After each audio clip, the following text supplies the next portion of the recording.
for such issues as equal pay, political parity, reproductive rights, and childcare. During the International Women's Year in 1975, the United Nations first celebrated International Women's Day. 2 years later, in 1977, the United Nations General Assembly adopted a resolution proclaiming a United Nations Day for Women's Rights and International Peace. Eager to disentangle this new holiday from the socialist origins of International Women's Day, the Assembly noted that it was to be observed, quote, on any day of the year by member states in accordance with their historical and national traditions, unquote.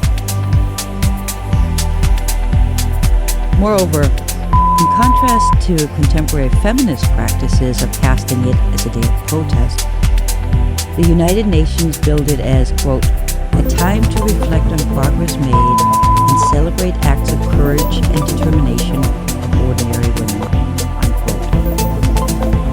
In the decades since the 1977 resolution, the United Nations has in fact marked International Women's Day on March 8th, with events and activities centered around a particular theme, such as Empower Rural Women, End Hunger and Poverty, which was the theme in 2012, or Empowering Women, Empowering Humanity, Picture It, the theme of 2015.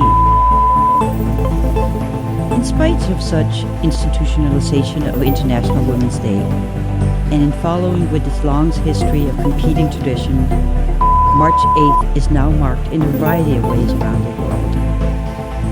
In many former communist regions, it's a public holiday.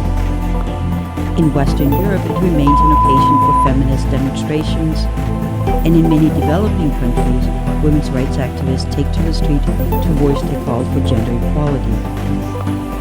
In Italy, men allegedly give yellow mimosas to women to celebrate the day.